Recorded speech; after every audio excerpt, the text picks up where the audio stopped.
Дорогие друзья, Dear friends, we move on with our next session. It has a really very inspiring name, the policy of comfort. How can we build the best city on the world? I think we all know which city we are talking about, and I hope our international speakers are not offended with this idea. For the last 10 years, we had incredible changes with our city. Moscow has been transformed, and now we are considered to be a city which is a leader by the comfort of the city environment. We continue improving all the methods and skills that we have in order to move towards the ideal situation. What kind of ideal are we going to achieve? That's what we are going to discuss with our speakers. And what can we do to make sure that this ideal is standard or universal, or maybe everyone has the ideal that he or she needs personally. Because we want our citizens to be able to find the ideal. I'm happy to represent our star speakers. Alexey Yeliseyev, head of the Department of Major Structural Repair. Grigory Vaulin, CEO, Group of Companies Ferrostroy. Kirill Tesler, head Architecture Bureau Tesla Architects. New Cities Foundation, John Rossand. Maxim Sansonov, Marketing Director of Tashir Estate. Marta Schwartz, founder of Marta Schwartz Partners Landscape Bureau. First of all, I'd like to move to Alexey Yeliseyev. Alexey, please tell us about your interesting journey. The Department of Major Repairs has been developing evolutionary for all this time, and you felt lots of tendencies, a lot of trends, and you are within this stream of modernization. There were lots of interesting changes and problems. Alexey, what can you mention specifically, and what is your future? Thank you very much. I think this session is very interesting. Move closer to the microphone, please. This is a very interesting session, and I'd like to thank everyone. We know lots of you, and we've been working together. We've been walking for many kilometers on foot, and it's not just a figure of speech. We've been walking, discovering the city. As for the policy, comfort, it's not about policy. I would say that comfort is just the requirement, which is something that our citizens have. They want to have comfort in their life. And if we are talking about a superstar city, we are fighting for humans, we are fighting for citizens. Comfort is one of the important prerequisites. Convenience and the speed of movement, mobility, all of these factors are important conditions in this fight for people. Peter, I don't agree with you when you said we were working a lot. I would say that we are still working, and we are just in the beginning of this journey. Let's remember how the city of Moscow looked like 10 years ago. No order in parking, lots of fences, barriers everywhere, lots of lack of free space, and people were visiting the city, trying to go sightseeing. They would go to the Red Square or to Arbat Street. Now they can go to the Garden Circle, they can go to the Ryadia. There are lots of sites which are attractive for tourists. They are something which is in high demand by people. We are creating very good urban space. Here we've been successful. What else is important? Well, it's important that we transform the public opinion Let's remember years 2017, 2018. Oh, difficult year 2017. That sounds very interesting historically. We had lots of objects to work on, the garden ring and others.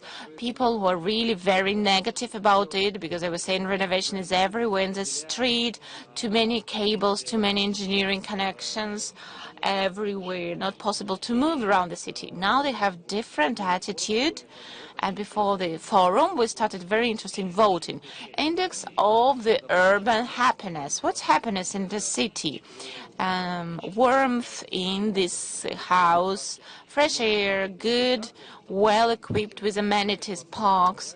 And you see this voting is still going on. It will finish on the 4th of July.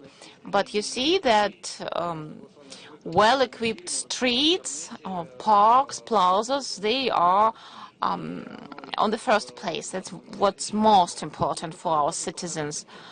And you see that our work has shown success. There is no direct economic effect from re-equipping public spaces.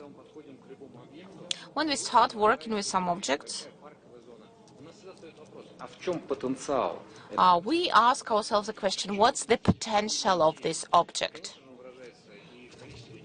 And we think about the number of people visiting, we talk about turnover, we talk about the cost of real estate there, and we see significant improvement in all the indicators, 2, 3, 4 times. How did it all started? We started with the work of the big team of architects and conceptual designers. They've changed the approach to creating public spaces. They were assessing it not by the kilometers of asphalt, but by the feeling that citizens will have in this space. They've done really huge, massive efforts. And now we've formed the framework of regulations. We have the law on land improvement. We have good standards and requirements. It's been 6 or 7 years since all these norms have been published, and now we are coming back to this atlas of best solutions. I think my colleague will tell you more about it later, but this is a great process. It's like the alphabet for urban designers, for constructors, for developers. We need to measure many parameters about every object, and architects should be able to answer lots of questions. Urban planners, green developers, they work with the green space, and then there are developers and engineers. It's a lot of people, and they should work smoothly together. So what has been done? We've reconstructed this frame of historical streets. We've changed the history, and now we can go outside of the city center. We started working with parks further away from the center. Now we're creating landmarks there. Moscow is a unique city. And it's unique not only because of the general plan, this circle system of the streets. It's also unique due to the rivers. And now we pay a lot of attention to the development of the Moscow River. In the past years, we've redeveloped Krasnoprestinskaya, Luzhnetskaya embankments, and we work with the canals, we work with Raushska and Sofiyska embankments. We're going to continue. We have 18 kilometers of spaces at the riverfront. That's absolutely new feeling for the citizens. But we have not only Moscow River. Together with Kirill, we have an interesting Yauza project. It's a near the Yauza River project. And we are going to work near Saturn River. It's more than 400 hectares of territory. We create new parks.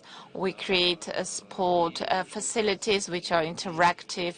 There will be skiing pistes. And look at this Yauza project. And the length of it is 40 kilometers. There are no pedestrian streets crossing, no car roads crossing. It's absolutely unique route. More than 5 million people live around this areas. They don't need to go somewhere to Bitsevsky Park or Sokolniki to get access to green zones. They have everything next to their home. They can use this. They can move freely in these zones. And we have this unified pedestrian space from Kad to Vedinha. It's going to give a different dynamics to the city. We should talk also about some unique projects such as Tufileva Rosha Park and some others. But we are not only creating them as landmark objects, but we are creating synergy. We work together with developers.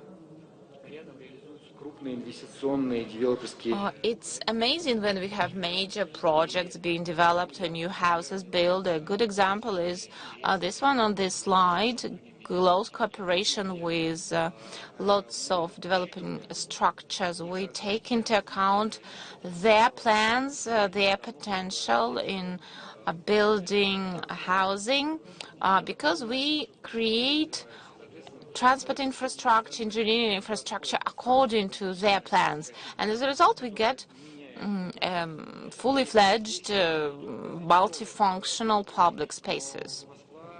We're not talking only about developing new territories. Moscow used to be highly industrial, and now we have lots of deserted places, and they are being redeveloped. For example, Hodinskaya field, it used to be a huge deserted space of the former aerodrome. People live around it, but they don't have any parks there. Now there is metro station, and in that deserted place now there is Hodinsky Park. New park created, and it's used not only with those who live nearby. It's popular with many Muscovites, because now there are new shopping centers such as Avia Park, there is metro, there are CSKA stadiums, a completely different number of people traveling there. There is another project that's technical types of sports in Pechatniki. It was also a deserted area. 2 million cubic meters of waste, communal waste, was moved out of there, and now there is a special park, technical sports park.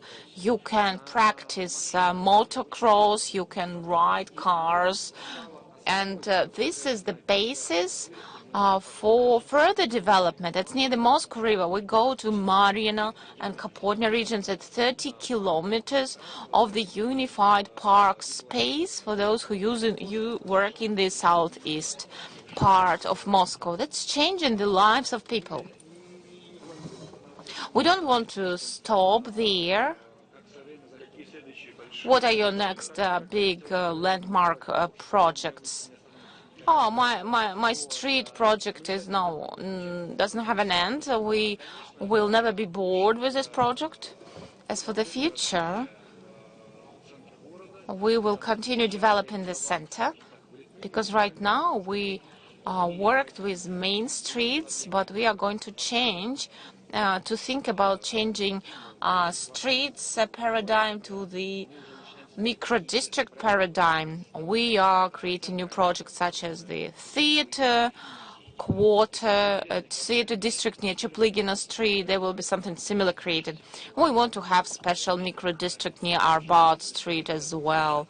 There is a very interesting project around Svetnoy Boulevard, and we have also star project, stars public spaces, for example, big city. Here we need to pay our attention to it because those who have been finishing construction, they are going to move away, and we need to continue working with public spaces there. Certain rivers, it's amazingly interesting space, and some main roads which are being created there. Transport development, that's another sector. Moscow central diameters, development of metro, circle line. We're doing a lot there. We're creating convenient intermodal intersections, hubs. That's a very interesting story. I would like to abuse your time, but let me just conclude within 1 minute. What is very important to create up the urban planning, and this is just the top of the iceberg. At the same time, beneath you may find a big technological revolution. Before we do the external beautification, engineering companies have to come to change the communications, the pipes, the pipings, and thus creating the reserve for the time to come. Thank you so much, Alexei.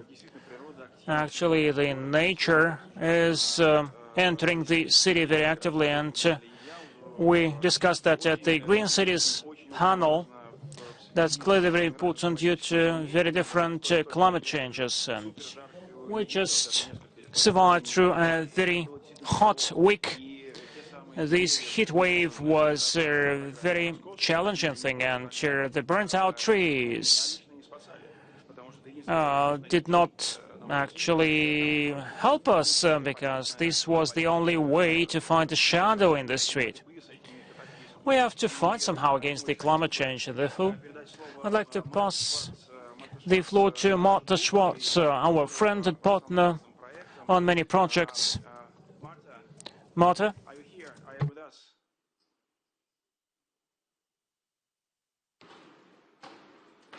Marta. Пока Марта готовится, хотел сказать... While Marta is getting prepared to take the floor, I said that a little bit more than a year ago, when the pandemic broke out and when we started working from home, Marta delivered a brilliant lecture on the climate change. Yes, do you hear me? Yes, yes, this is Peter, so you can start. Okay. Hey, Peter. Okay, thanks. I haven't been able to understand your Russian. I can't quite get to the translator, so you'll have to tell me what everybody's been talking about. Okay, we're talking about how great are you, and we really want to hear your voice and see your presentation. That's the main point. Well, that's a waste of time, Peter. That's a waste of time, but thank you. You know, I have to say, I've been thinking about comfortability, and I don't really... It has just been this morning where I realized exactly what you need to do for Moscow. And it will only take about 2 minutes, which means I probably don't have to do my presentation. And the bigger topics that you guys really need to think about, number one, which I am talking about, are the climate impacts you guys are going to be dealing with in climate change. And most people don't really understand about climate change because we're going to keep on heating up the world from 50 to 100 years. It's not like if we stop all emissions that everything's fine. It's not true. The world will continue to heat up. So we have to think about that in terms of comfortability. But of course, at big scales, it's not about whether you have comfortable chairs. It's really what are you going to do to protect yourself. And I would say that one of there's an issue of urgency here. And then the next thing is that the only thing that will really help any city is in terms of dealing with the urban heat island effect, is to just plant as many trees as you possibly can to deal with it. There is no other answer. And it is the most dangerous of all the climate impacts, is urban heat island effect. So green infrastructure, green, green, green. Every city needs to do that. And then the last thing I want to say, I guess before I get started, because then I really don't have anything more to say, is that we have to really start to think about self-sufficiency for our cities. And that is because we're going to need food and water, just really basics. And we're going to have to provide them for every country is going to have to be on its own because we're not going to be trading food. Although I know both China and Russia are thinking that they can be like the world's food basket, and that may be true for time, but in terms of a spiraling climate, that will not last forever because it'll just get too high. But self-sufficiency for cities and for countries is going to be absolutely necessary in the future. And what you can do for Moscow, what I think is the biggest thing that can be designed for comfortability, because I've been in Moscow, I know Moscow, I've done studios on Moscow on the sixth ring road, which was really hilarious. It was really good fun. You're going to have to figure out how to reduce the scale, the framework of the city. It's just too big. And that is probably fundamental to making it a comfortable city. Is that when you really see how big the housing, areas are, they're so big that you need transport to even get to the subway. The transport within Moscow has to be changed to be much more granular and smaller so you can get the cars out. It was designed for cars, but in order to be able to be self-sufficient and for the city to work, you're going to have to really create a more granular city where there are really more compact, more dense neighborhoods that are self-sufficient, that also have areas for mixed use. So it goes to this idea of the 15-minute city, which worked for some cities, not so much for others, but I think it would be a perfect solution to making Moscow a lot more comfortable if people could actually be densified, use the greenery that you have. You have tons of greenery, but there's really no real purpose for that. You have to repurpose those green areas. You're going to need to have, urban agriculture. You can do that. You have all this space,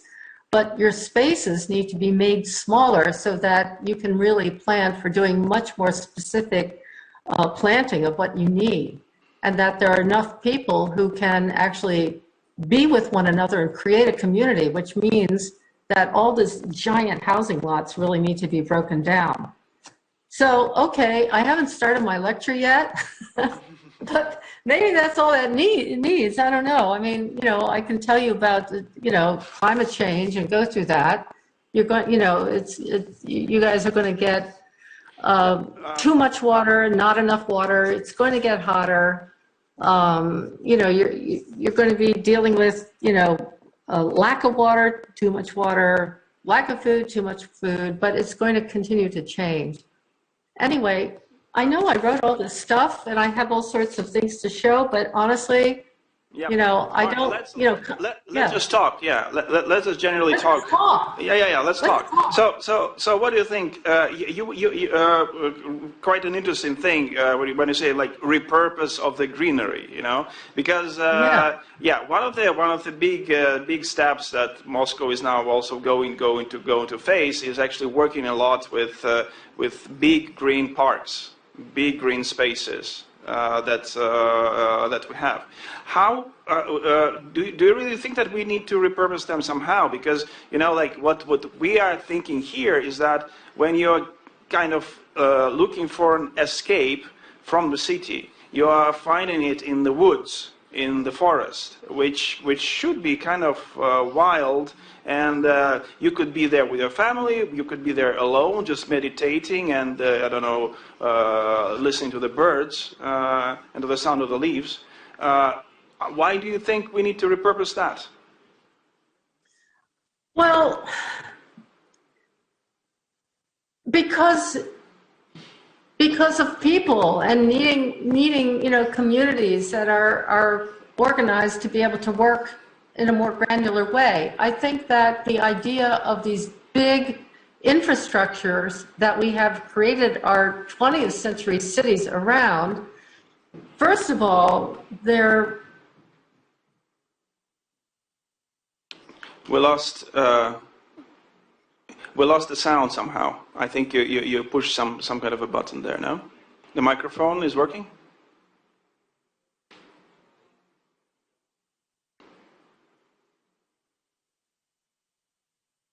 Now we can hear you, unfortunately.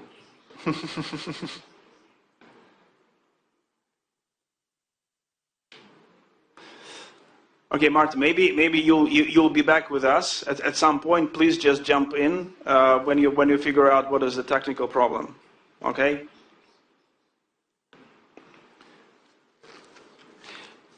Ну, давайте так. Давайте Марта, я надеюсь, к нам вернется. Well, I hope that Marta will be back, and I'm passing the floor to Alexandra Sitnikova, who already today was mentioned more than once due to an enormous work on creating comfortable environment.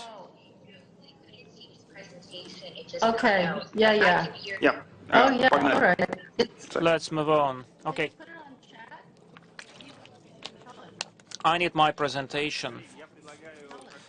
Colleagues, I suggest that still we have a technical problem. Let's download Ms. Sitnikova's presentation, and we'll get back to Marta end of the session. We do not have too much time, unfortunately. This is a wrong presentation. Что-то похоже на ту презентацию, которая готовилась. Does it look like what you prepared for today's panel? No. Так, может быть, мы тогда... Давайте смотрите. Если у нас такая чехарда... Well, while we have this technical glitch, can you download John Rosan's presentation? Can you do that? John Rosan, can you download it? Okay, Kirill? Kirill? Can you start, Tesla? Okay. Let's have Kirill now, and then we'll get back to other colleagues. Okay. We'll try to sort it out. Can I have a clicker? Okay, over to you. Да, я хотел бы представить Кирилла. I'd like to introduce to Kirill Tesler, who was already mentioned in the framework of Yauze Embankment project, really a very unique project in essence today with Alexei Shaposhnikov. We tried to find something similar to that project, and we failed to do that. We compared that to Madrid-Rio, an 8-kilometer stretch. This one is 16 kilometers stretch. We tried to compare that to huge Chinese projects, but they are not implemented yet. But this one, in 2 or 3 years, would be totally completed. What's the attitude to waterfront, to the water environment in the city? Well, actually, our project is in the pipeline, and by September, we'll see the very first stage completed. Generally speaking, about the green environment, I must say that Alexei spoke about lots of hallmark projects which are being implemented at a global level, and that's very good for the residents, because in big cities people feel a lot of stress. You have to get relaxed somehow and interact with the live nature, because this is the very best way actually you can get relaxed. We really see that there are such spaces there that we have to regard that as single green carcass. They have to interact also with the transportation infrastructure, that these environments are somehow interconnected, complement to each other, and work for the benefit of the city. When we proceed with a green carcass, and this is what we're doing, we are dealing with River Moscow and other components. We will change the approach to beautify the city. We'll retain the green diversity, biodiversity. We'll develop the biological potential will engage certain sports facilities. Now, more than 20% of Muscovites are doing sports, and they prefer to do sports in parks and open space, and certainly we are very much supported by that. Last winter we noticed that people are using bicycles, riding bicycles around the year. Speaking in terms of figures, this is about 3.5 million people who on a daily basis are doing sports in the open air in Moscow. Out of them,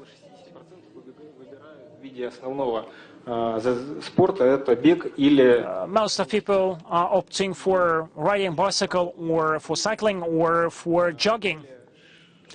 Before the pandemic, more than 50,000 people took part in some running festivals and marathons. Only 30,000 of them took part in the Moscow Marathon. So it means that such infrastructure is very much demanded for. The linear parks help us to create some routes to help people get prepared for triathlon, for Moscow Marathon, and to diversify the potential of the sports grounds, not just about jogging or doing other exercises. 42 kilometers of running lanes without necessity to cross the streets, stopping at the intersections without having to deal with the vehicles. That would be just great. And we are doing that following the instruction of the Capital Overhaul Department. We are beautifying the Yauza River embankment. That would be environmental park located on both banks of the Yauza and the Chernyanka rivers. It is more than 20 kilometers long, and it actually brings together two entities of the Russian Federation, Moscow and the Moscow region. And therefore, it offers a lot of opportunities for mixed use. At the same time, if we do appropriate measurement, it will give us more than 40 kilometers of different routes. First thing we measured is how can we create those continuous uninterrupted routes. Bridges have to be addressed because sometimes they act as obstacles. We have to somehow overcome these bridges and to connect these spaces, these territories. Doing the big data analysis, we can note the following fact. The density of the population on both banks of the river next to this park, the density of the activity of the people, social and commercial functions are not performed very well. But at the same time, map number 3 shows that the white dots of connectivity between the park and the city, this is a kind of a gap, means that the park is not connecting, but rather disintegrating the city and the park. So every project prior to that project existed on its own. There was no connectivity between the businesses and the city itself. This is the connectivity index. There were some gaps in the vicinity of Medvedkovo, etc. So it means that your project brings a social effect, an integration of the districts. That's right. It's a social integration and transportation integration. We provide for connectivity in terms of the social effect. Any designing, and now it has become a standard for Moscow that you start communicating to people, talking to people. We made several foresight sessions when people were approaching the mayor, and these sessions confirmed our lab data. there were some samplings from social media where people would be asked about comfortable, convenient routes from home to school, from home to bus stops to metro, and now we can see the first results of the first legs to be launched. And active construction is being done to the Chernyanka River. As in a case, as an example, I can draw a pedestrian walkway from Yurlova block of flats to school. So before, actually, they would spend about 25 minutes as far as they had to reach a bridge and then get back to school. Now they can cross the river within just 5 minutes. Giving up cars for the sake of just walking through the park, and that's very beneficial. Linear, lengthy parks certainly would impact the whole city. The connectivity between the outskirts and the downtown of the city would help you to get from one point to another within just 15 to 20 minutes.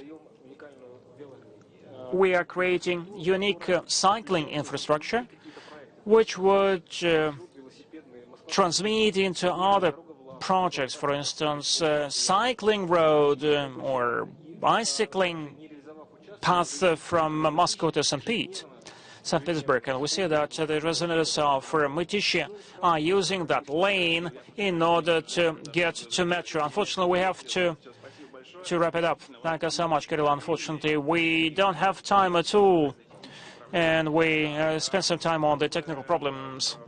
But now I'd like to get back to what Alexei spoke about and what concerns beautifying and beautified territory. Certainly, it improves the investment attractiveness. I'd like to pass the floor to Maxim Samsonov from Tashir State Company, one of the leading Moscow developers. Now there is a new area in which they are living, a new cluster of housing, which is called Future Class. Can you tell us in more detail about that? That's a really new story about equality in public spaces. Good day. Actually, that's a new story. They've just made it more universal. They packed it well, and now it looks like the very well finished product. Our company specializes in housing of business class and up, and because of that, we think that notwithstanding of the class, comfort, business, or premium, no one wants to lack infrastructure. Why shouldn't I have infrastructure even if I buy housing of comfort class? It's not fair. Why should I have less opportunities for development, for leisure activities, even if I'm not located in the business class location? When we build our housing complexes, they are actually very different. We have Tower City complex. It's, I would say, best explained by the future class concept. The total area of the project is 16 hectares. And we have school, we have kindergarten. For that, we have just 3 hectares. And we would say that's a significant proportion, important idea, I mean. And many developers use this amount of space for developing the territory. So we give our residents not just one space for children of 2 ages, for example, but we want to have micro-segments. I mean, we have 25 sport playgrounds, not counting the full-scale stadium and paths for running, for cycling, because all the people who live there, they should get opportunities of the micro-city. All the infrastructure which is there outside, for example, there is lockdown, God forbid, if we have self-isolation regime again, the whole infrastructure, it's secondary. because they have everything already inside this complex. Future class. For this, we think there are four main criteria, and we try to stick to it from the very first stage of planning. First of all, orientation on the active society, community. That's why we have community manager function, job of a community manager. This is a person who finds out what is interesting for people. He holds surveys and he changes functions. We have 8 stages because we have 8 blocks of housing, and when we just build into the first block, we have spoken with everyone and we know what they need, and by 2024, when we finish the whole project, we'll be able to provide individual concept for each of the houses. It's very important. We can change the promenade. It's a living organism, so that's good if you can have a chance to talk to potential residents, because the developer just provides support, but the buyer already has a concept in his mind. So they know what they need from the environment. Second thing, developed infrastructure, and we see the good balance between developed areas and the housing itself. The pandemic made some changes to our original plan, because when we plan, we think about infrastructure, thinking about the future needs of our residents. Needs that they will have in 5-7 years. Now we are studying trends and new applications, some services which are at the initial stage of their development, so that when people start living in our house, they don't use services of the past centuries. They use something which is very trendy. We invest a lot into high-tech services. We are creating one super app for our residents, and in this app you'll be able to get information about everywhere. You'll get opportunity to get delivery to any point of the complex. There's also automatic information from all the meters, electricity and water meters, for example, from your flat. So there are lots of delivery services, but we want to have our delivery service app our own, proprietary for our complex. Everything will be concentrated in one app. I hope it will be more affordable, economically more affordable for our citizens as compared to other services. Maxime, we talked about new green routes. Those which are planned in the cities, they are very convenient for delivery guys, because they are cycling, they go by scooters, those who save us during lockdown. Yes, of course, and technologies help them to get easy access. It's a no-barrier environment. That's one of the characteristics of the future class. Even somebody who is not very experienced on riding a scooter, he wants a trip. We will have closed backyards, and it will be easy to get access without getting special passes and permits to enter the backyard. I don't have a lot of time, so I'll be very brief. All these ideas which are being implemented through different projects, they are actually on the surface. We just need to know how to connect real users or future residents, or those who are visionaries. We could do it at any stage of the development. Branding and design was developed by Artemy Lebedev, designer. He's a very famous visionary, and Ilya Varlamov, another visionary, helped us a lot. We have a girl who has 2 square meters, and she has 4 children living with her, so she knows a lot about designing the space in a flat, in an apartment. And she knows well how to survive with people, with children of different ages, how to create a sports ground, a playground for children of all the ages. Thank you very much, Maxime.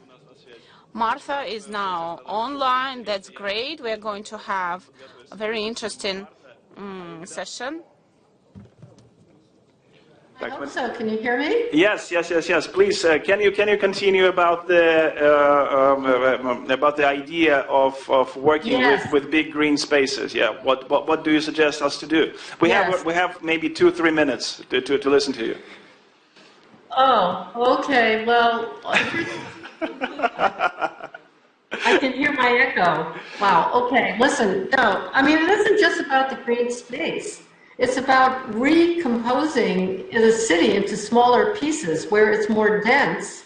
But also, if we're talking about comfortability, you know, that you're redesigning the city for comfort, meaning you don't have to get in the car, you don't have to go to the subway every time you go to work, or if you want to go shopping or anything like that. I mean, the idea is to make a more compact neighborhood where there are more things in it. So how you would do that, it's a great thing you have space, but the space is also taking up space. And it's, you know, you have these giant housing projects where you have to drive around just to get around the same housing project. They're too big. They're too big if you want comfortability. And that's where a lot of these cities are going now. Paris, Barcelona, New York. I mean, you know, it's how do you make smaller pieces of a city that are more self-sufficient and more of a community. That is comfort. That's comfort. To be able to do that, to go down, get some milk, to be able to go to a close-range health clinic, to be able to go to a movie and walk there. I mean, smaller neighborhoods. You guys had really designed this a long time ago for tanks and, you know, and celebrations. It needs to be made smaller, and you have the room to do it. But yes, of course, the open space is important, but if it's all about trees, what are you going to do when you're going to need to kind of create food? Or what if you can create food in an area that would support a much smaller group of people? You know, it's about really thinking about how to make Moscow into smaller areas where people can live together more in a communal way. Mm-hmm. And that's going to be very important for climate change. That's what I'm saying. Mm-hmm. Actually, we will have another developer talking a little bit later, and we will address this question to him, to Grigori. Thank you so much, Marta. Please stay with us, and we will discuss this a little bit more. Can we? Мы можем поставить презентацию Александра. Can we have Alexander's Sitnikova presentation?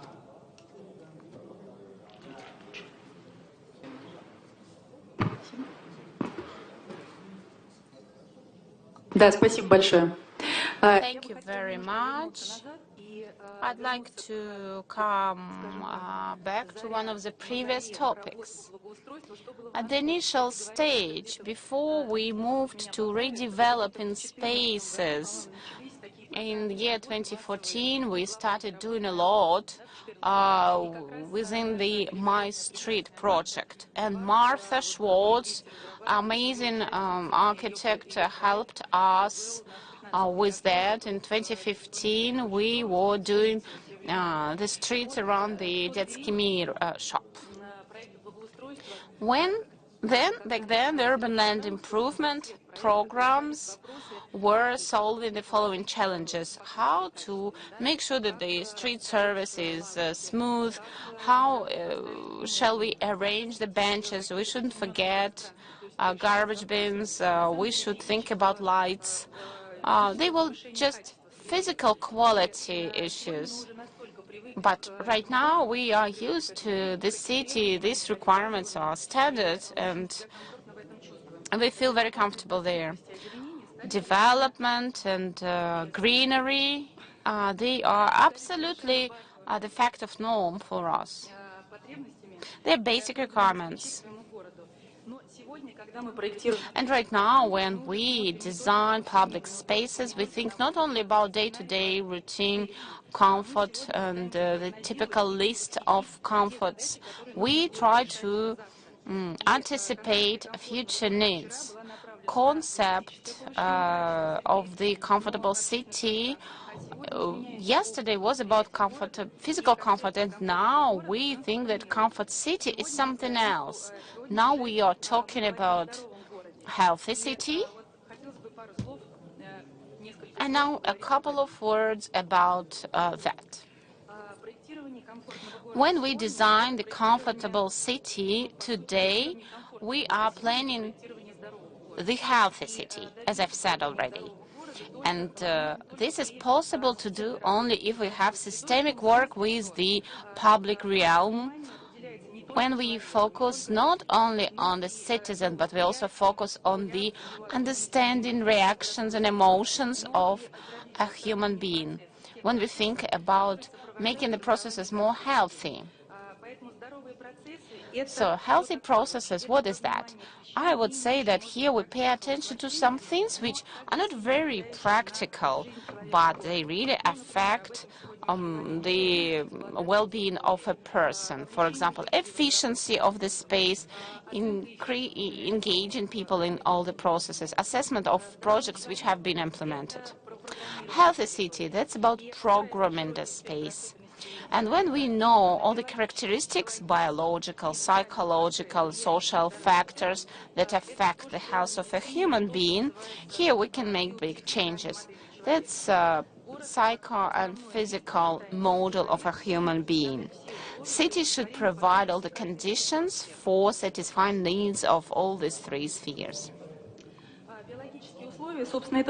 Biological conditions, that's something that affects our body, and of course, when we talk about that, we should think about noise in the city, polluted air, polluted water. So we take into account all these factors when we plan. We should think about the environment during the pandemic times and post-pandemic times. I'm not sure where the pandemic is still with us.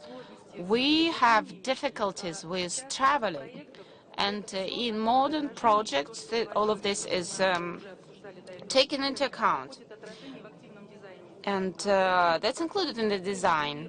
We create a space which motivates people to move, not only athletes, but also those who are not very much engaged in sporting processes. But when we have such infrastructure, it motivates people to lead a more active and healthy life. When we have active life, there are less risks of obesity, heart diseases, and people live longer. Через призму социальных условий можно пропустить практически все типовые решения и подходы к проектированию среды. Этот компонент, пожалуй, наиболее ярко. This health component includes several factors. All of them are mentioned on the slide. Social integration. That's something what we do when we plan playgrounds. Before, we had different zones for different ages. Maybe you remember how it looked like. We had good zoning depending on the age of a child. And not often we had playgrounds where it was possible to find equipment for children with disabilities. So there was the request to slide down, to go on a swing, to play in a sandpit. That's not a bad request, but now the request for playing is much more inclusive, and we shouldn't have well-programmed playgrounds. We need to have playgrounds where it doesn't matter how old you are, what are your physical and mental abilities, you would be able as a child to play role games, study nature, communicate with adults, and so on. So that's multi-purpose type of playground. Healthy human being, we need good psychological conditions for that. And how could that be achieved? We should program the use of this space. Before, we were planning different spaces physically, so it was like a physical cover. But now we are thinking about emotions, the thinking process, and only after that we choose the project physical decision solution for a certain task. Modern citizens, don't simply need to go from point A to point B. We need to give them different scenarios. For example, today I want to go through the park. It's the shortest way, and tomorrow I want to go there with my dog, and tomorrow possibly I'll go jogging there. I need a good running path, or maybe I need a cycling path. Approach is universal, but solutions will be different. Safety. Some time ago, we thought that safety, it's safety for pedestrians, good pedestrian crossing, good lighting. For us now, safety, that's something which will motivate social inclusiveness. And this creates the feeling of trust and relaxation.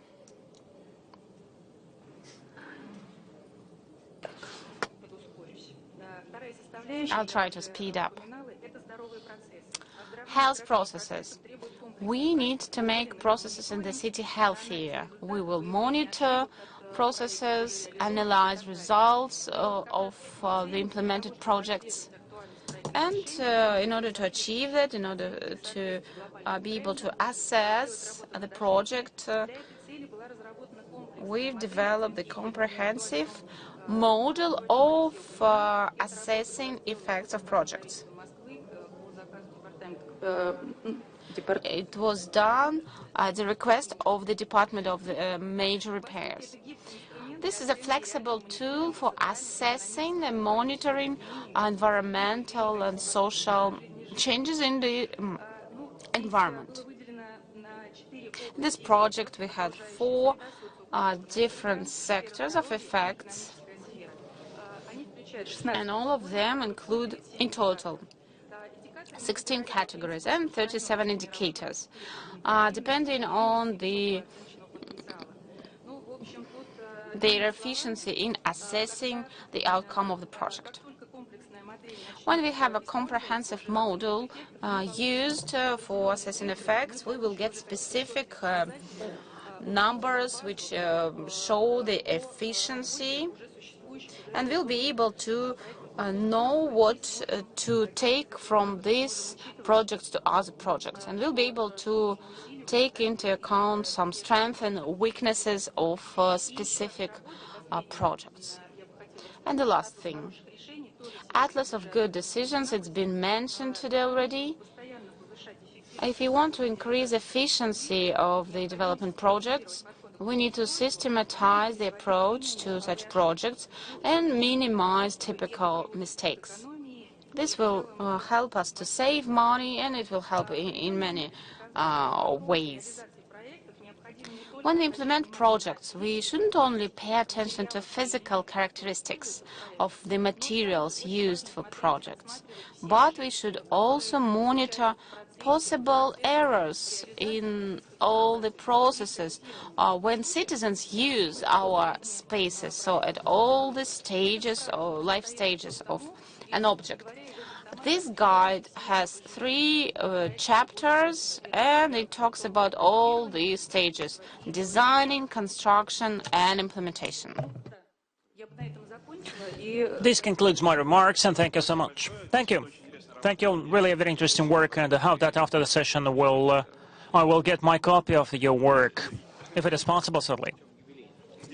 An anniversary one, certainly. I'd like to pass the floor to Gregory Vaulin, one of the most experienced Moscow developers.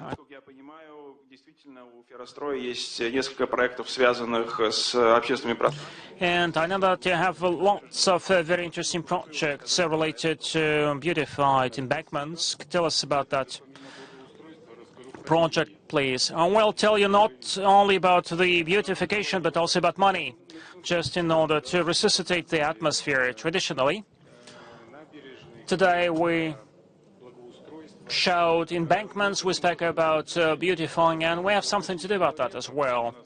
Look, Moscow River is 80 kilometers long, and with all the influxes, that makes about 200 kilometers. But out of that, 3.5 kilometers were beautified by us. 2 projects are there, juxtaposed. That's the southern port. A big project, 33 hectares, 1 million square meters, and 2 kilometers of embankment. So this project at the moment is under design. This year and next year will start work. This project has already been implemented, 1.5 kilometers long. And look, it looks nice, so nice. Let me quote several figures. We have 10,000 residents in River Park, and 8,000 people are coming from adjacent territories, neighboring territories. That means that about 20,000 people are walking along our embankments. Before the territory was closed, it used to be an industrial zone, just 100 lessors and 5 security guards would be walking. Now it is very much beautified. Back in 2015, we made an international contest.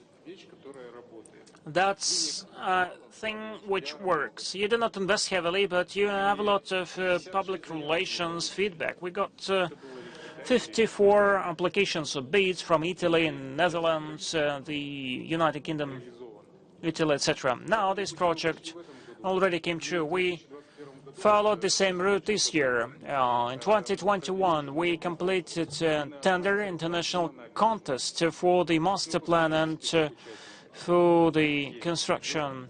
Look at the list of contenders: Niken, PLP, MLA, superstars of the global architecture. They all welcomed our tender, and you will see that embankment in a couple of years. This is what we already built. Just a couple of cases, a couple of examples. A fitness area, Christmas tree,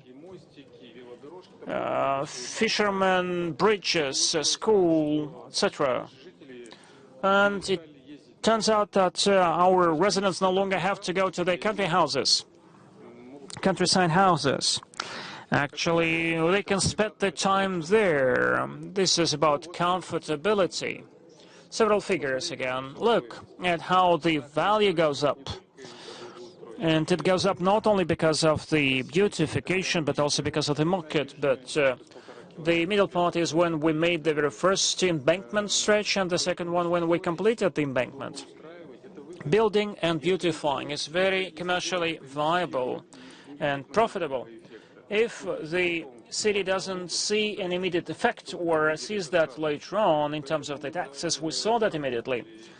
So we earned some money, and I will show you a bit later how much we earned. The city got 3.5 kilometers of beautified, retrofitted embankment, and people got nice-looking environment to spend time on weekends and in the evening. So these peaks actually attributable to when you completed the embankment. Right. What about the percentage?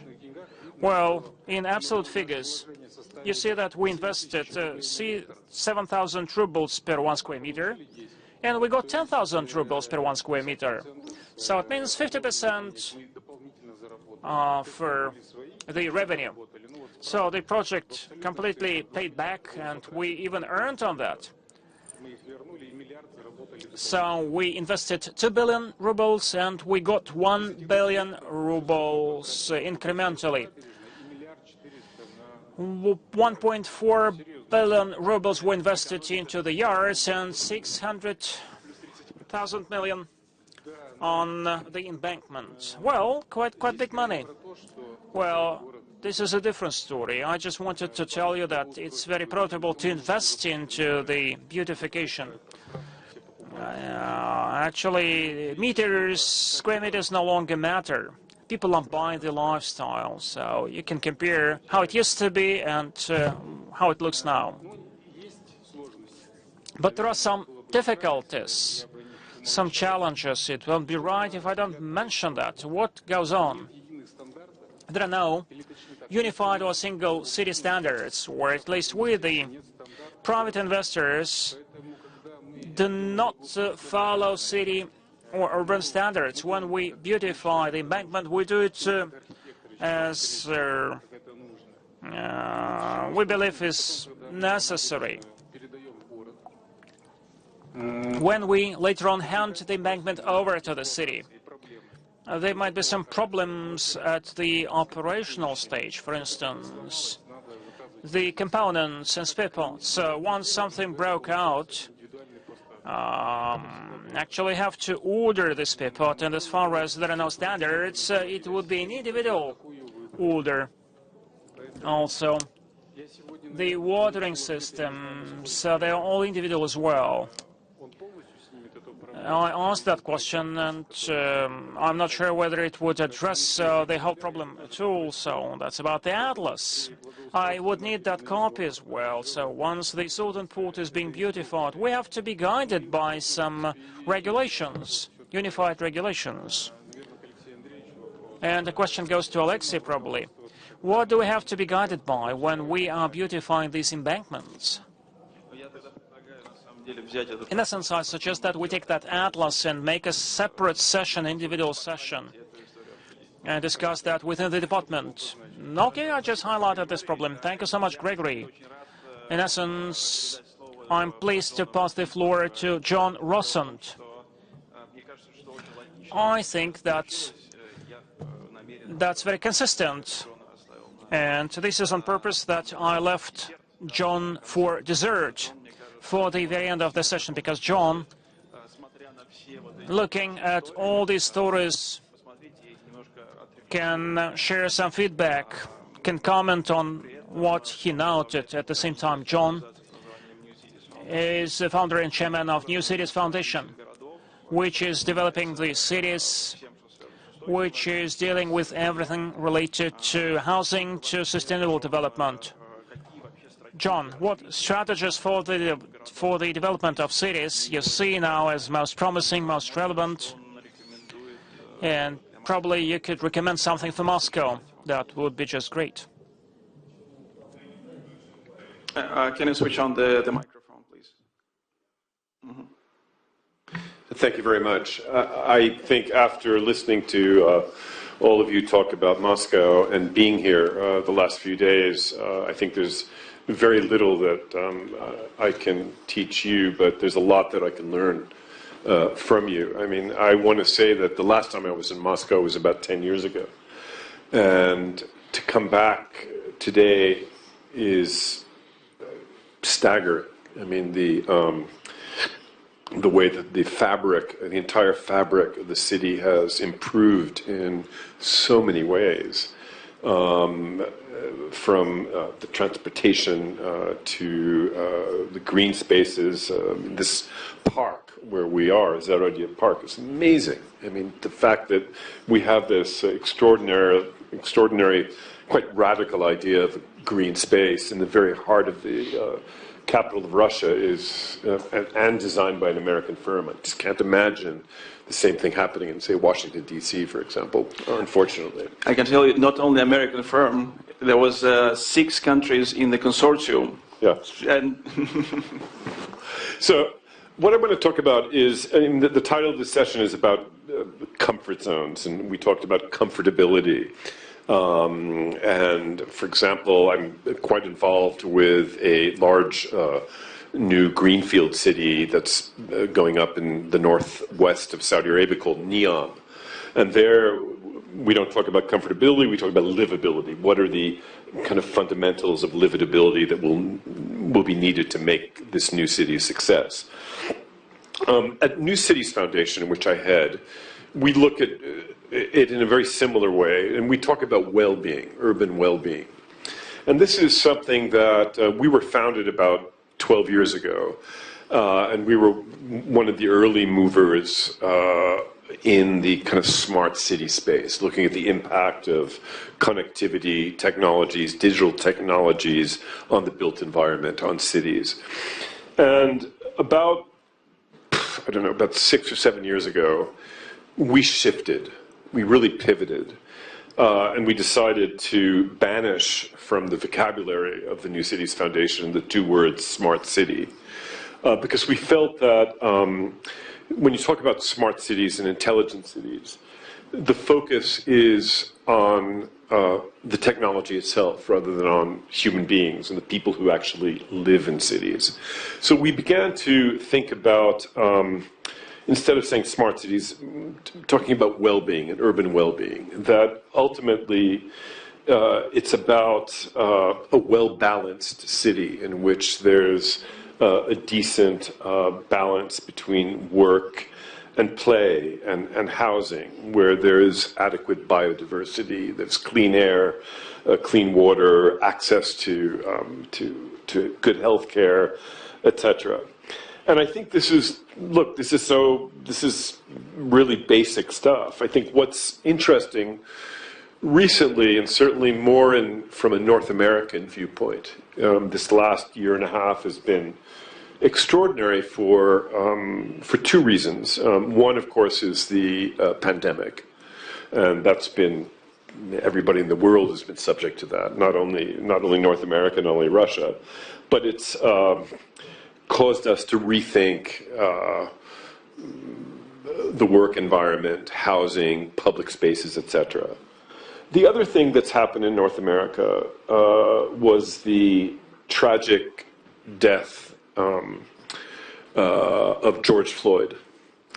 And this has left this has had an extraordinary impact on the way we think about cities and the way we think about populations that have over time been excluded from progress in a city, and how cities have been, our American cities have been structurally unequal. And so I think for the first time there's been a really fundamental reckoning with this. And we've only just started. There's also been the change in the United States of the administration in Washington. We now have, in every way, a pro-city administration, compared to an administration over the last 4 years under President Trump, which was aggressively anti-city. The cities were not the supporters of Trump. It was the rural areas.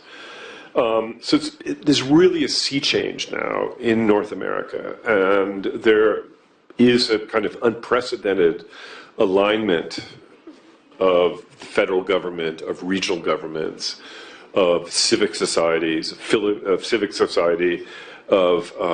philanthropic organizations that really want to get things done, want to get things accomplished for the first time. I hope we can. When I listened to Mayor Sobinin this morning talk about the expansion of Moscow Metro, which is already massive and very efficient. It ties together this vast city. It's going to be expanded even more. And I think of the city that I live in, Los Angeles, which is almost exactly the same size as Moscow in terms of population and also in terms of sort of area. Moscow Metro, public transit in Moscow, moves every day around 7 million people. The LA Metro, the public transit system of Los Angeles County, moves every day 340,000 people. And that's a pre-COVID number. So it shows you how much work we have to do in the United States. Of course, we don't benefit from this amazing tradition that you have of central planning. Central planning, you say the word central planning in the United States and, you might be arrested. But there's so much that you can get done with good central planning. So anyway, but I think that, look, I want to leave you with two thoughts. And one is how excited I am to be in Moscow. And I think I want to move to Moscow. That's one thought. Because I like to be in cities that are moving and are progressing in a positive way. And the second thing is I want the rights to the Atlas of Good Decisions, because I think that should be translated into English, into French, into German. I would really love to read that book. It sounds like an extremely useful compendium. New Cities, we launched New Cities Foundation 12 years ago because we felt that cities have to learn from one another. New York has to learn from a Moscow. St. Petersburg can learn from a Bogota. We have to increase this. No city is an island. So on those two thoughts, I leave you. And thank you very much for this great discussion. John, thank you so much. I think this is maybe a round of applause to you, because I don't know. This is definitely a quote of the day. That how much work we should do in the United States, because I would say that I never heard such words in the Moscow Urban Forum, and this is really, really very, very, very nice thing for you to say. Do you actually agree with Marta that when she was saying that Moscow is too big? We need to make it smaller. We need to make this kind of smaller islands of life. Yeah, I mean, the fact is, you're not going to blow up these massive housing projects. So I think you have to think about ways to make them, more human, sort of better connected to the city. I think that the whole, talking about the 15-minute city is very in vogue now. And that I was recently, a few weeks ago, in Paris, and of course, Mayor Hidalgo of Paris is the leading international proponent of the 15-minute city, in which, everything you need for sort of good urban life is within a 15-minute walk, essentially. I think that's a kind of okay idea. I don't think it's an end in itself. I mean, I don't see, is Moscow too big? No. I mean, Tokyo, for example, is 3 times the size of Moscow in terms of population, and it's one of the most lovely, most non-polluted, most dynamic cities I can think of. It really works very well. So I don't think size by itself is a problem at all. Yeah. Good. Size is not a problem. This is also another quote which I like. Коллеги, дорогие, спасибо большое. Colleagues, thank you so much. I think that we had brilliant speakers, regardless of all those technical difficulties. I think that it was a very lively session, lively discussion. Thank you so much to everyone, and I'd like to thank Moscow Urban Forum for bringing us together.